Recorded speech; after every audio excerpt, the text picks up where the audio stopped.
How to Use Your Imagination by Neville Goddard. The purpose of this record is to show you how to use your imagination to achieve your every desire. Most men are totally unaware of the creative power of imagination and invariably bow before the dictates of facts and accepts life on the basis of the world without. But when you discover this creative power within yourself, you will boldly assert the supremacy of imagination and put all things in subjection to it. When a man speaks of God in man, he is totally unaware that this power called God in man is man's imagination. This is the creative power in man. There is nothing under heaven that is not plastic as potter's clay to the touch of the shaping spirit of imagination. Once a man said to me, "You know, Neville, I love to listen to you talk about imagination, but as I do so, I invariably touch the chair with my fingers and push my feet into the rug just to keep my sense of the reality and the profundity of things." Well, undoubtedly he is still touching the chair with his fingers and pushing his feet into the rug. Well, let me tell you of another one who didn't touch with her fingers and didn't push that foot of hers onto the board of the streetcar. It's the story of a young girl just turned 17. It was Christmas Eve, and she is sad of heart, for that year she had lost her father in an accident, and she is returning home to what seemed to be an empty house. She was untrained to do anything, so got herself a job as a waitress. This night it's quite late, Christmas Eve, it's raining, the car is full of laughing boys and girls home for their Christmas vacation, and she couldn't conceal the tears. Luckily for her, as I said, it was raining, so she stuck her face into the heavens to mingle her tears with rain. And then holding the rail of the streetcar, this is what she did, she said, "This is not rain, why, this is spray from the ocean, and this is not the salt of tears that I taste, for this is the salt of the sea and the wind, and this is not San Diego, this is a ship, and I am coming into the Bay of Samoa." And there she felt the reality of all that she had imagined. Then came the end of the journey and all are out. 10 days later this girl received a letter from a firm in Chicago saying that her aunt, several years before when she sailed for Europe, deposited with them $3,000 with instructions that if she did not return to America, this money should be paid to her niece. They had just received information of the aunt's death and were now acting upon her instructions. 1 month later this girl sailed for Samoa. As she came into the bay it was late that night and there was salt of the sea and the wind. It wasn't raining, but there was spray in the air. And she actually felt what she'd felt 1 month before, only this time she had realized her objective. Now, this whole record is technique. I want to show you today how to put your wonderful imagination right into the feeling of your wish fulfilled and let it remain there and fall asleep in that state.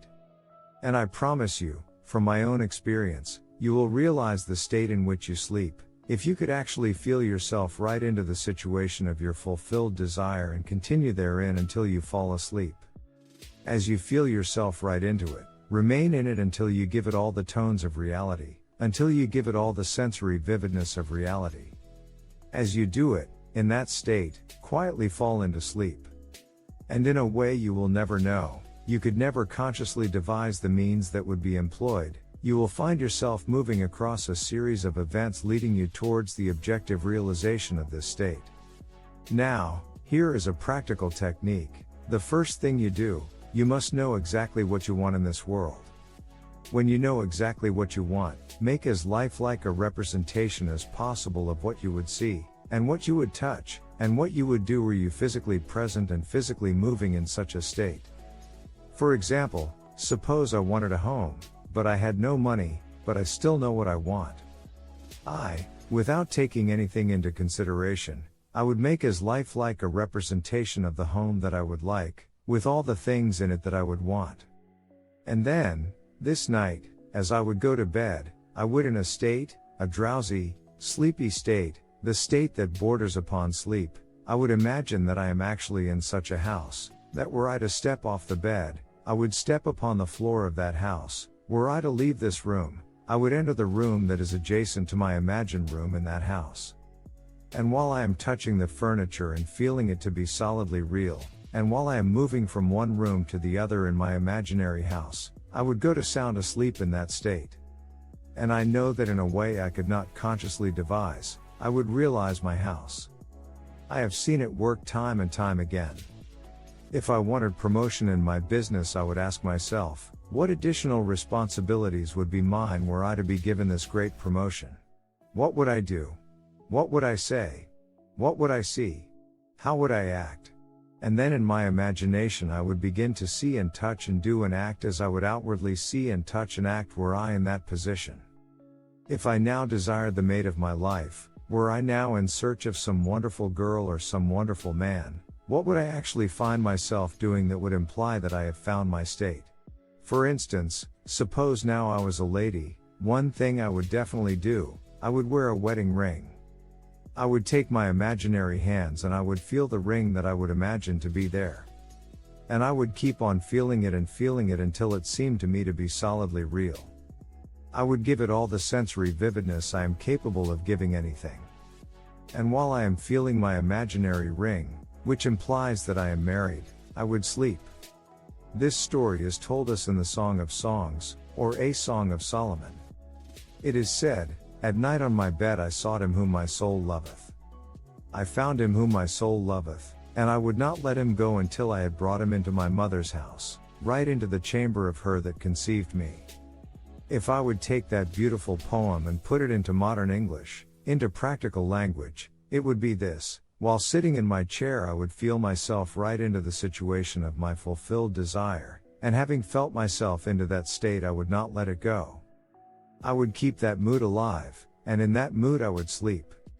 That is taking it right into my mother's chamber, into the chamber of her that conceived me. You know, people are totally unaware of this fantastic power of the imagination, but when man begins to discover this power within him, he never plays the part that he formerly played. He doesn't turn back and become just a reflector of life, from here on and he is the effector of life. The secret of it is to center your imagination in the feeling of the wish fulfilled and remain therein. For in our capacity to live in the feeling of the wish fulfilled lies our capacity to live the more abundant life. Most of us are afraid to imagine ourselves as important and noble individuals secure in our contribution to the world just because, at the very moment that we start our assumption, reason and our senses deny the truth of our assumption. We seem to be in the grip of an unconscious urge which makes us cling desperately to the world of familiar things and resist all that threatens to tear us away from our familiar and seemingly safe moorings. Well, I appeal to you to try it. If you try it, you will discover this great wisdom of the ancients. For they told it to us in their own strange, wonderful, symbolical form. But unfortunately you and I misinterpreted their stories and took it for history, when they intended it as instruction to simply achieve our every objective. You see, imagination puts us inwardly in touch with the world of states. These states are existent, they are present now, but they are mere possibilities while we think of them. But they become overpoweringly real when we think from them and dwell in them. You know, there is a wide difference between thinking of what you want in this world and thinking from what you want.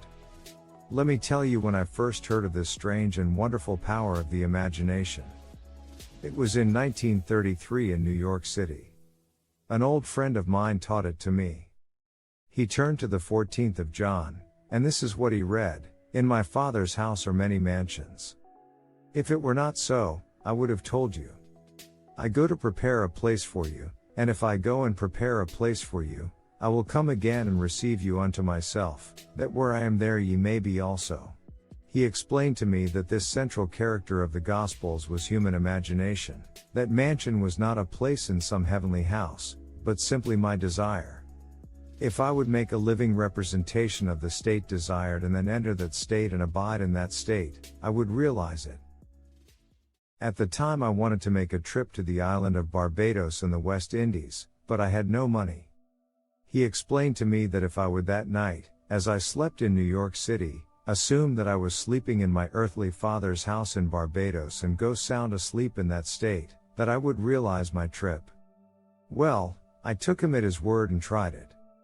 For 1 month, night after night as I fell asleep I assumed I was sleeping in my father's home in Barbados.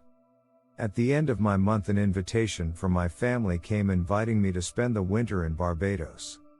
I sailed for Barbados the early part of December of that year. From then on, I knew I had found the Savior in myself. The old man told me that it would never fail. Even after it happened, I could hardly believe that it would not have happened anyway. That's how strange this whole thing is. On reflection, it happens so naturally you begin to feel or to tell yourself, well, it would have happened anyway, and you quickly recover from this wonderful experience of yours. It never failed me if I would give the mood, the imagined mood, sensory vividness.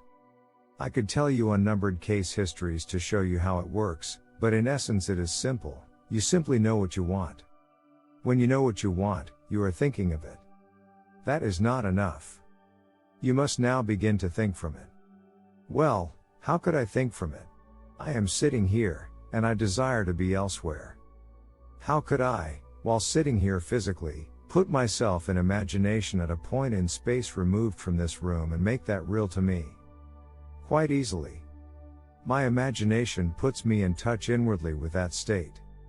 I imagine that I am actually where I desire to be. How can I tell that I am there? There is one way to prove that I am there, for what a man sees when he describes his world is, as he describes it, relative to himself.